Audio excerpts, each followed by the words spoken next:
Place aux jeunes sur l'estrade de cet auditoire de Louvain-la-Neuve. 7 jeunes, actifs dans différentes associations, sont venus nous faire part de leurs attentes, leurs craintes, leur vision de l'engagement au XXIe siècle. Je pense qu'on ne peut pas demander à tous les jeunes de s'impliquer dans la vie et dans la société, mais le problème de l'engagement se pose vraiment à partir du moment où le jeune a envie de faire quelque chose de sa vie, mais n'en a pas la possibilité, que ce soit des problèmes financiers, que ce soit des problèmes d'insertion sociale. Et donc je pense vraiment que c'est notre devoir à nous jeunes, mais aussi aux adultes, même si on est quand même des adultes, il faut le préciser, de vraiment favoriser cette participation. Ce ne sont pas les enfants qui sont dans une famille où tout se passe bien, où les parents font tout ce qu'il faut, les aident, les soutiennent. Ce ne sont pas ceux-là qui ont vraiment besoin de sortir, d'aller voir autre part ce qui se passe. Ce sont ceux vraiment qui ont du mal, qui sont les plus seuls, les moins soutenus, qui ont besoin de s'ouvrir à l'extérieur. Et j'ai pas l'impression que cela se retrouve dans peut-être l'offre d'activités et de soutien qu'on a maintenant en communauté française.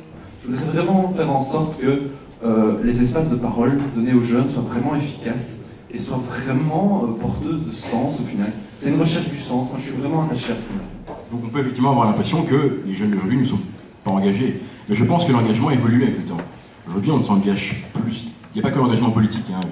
Aujourd'hui on s'engage pour des causes qu'on veut porter, comme par exemple l'écologie. Et ce forum n'est que le début d'une vaste opération consacrée aux jeunes que le CDH et les jeunes humanistes poursuivront tout au long de l'année 2011. L'esprit et la méthode qu'il faudra appliquer, c'est vraiment une posture d'écoute des jeunes.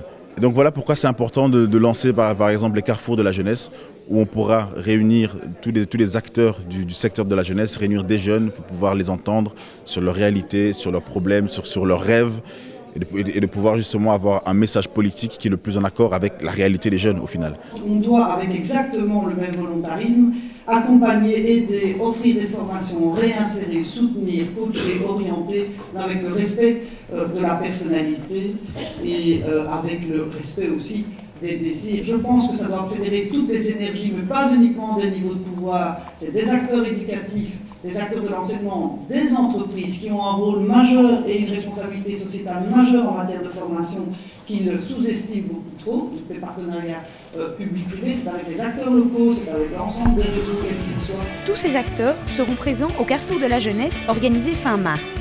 En attendant, les jeunes sont invités à faire entendre leur voix sur le site www.h0-25.be.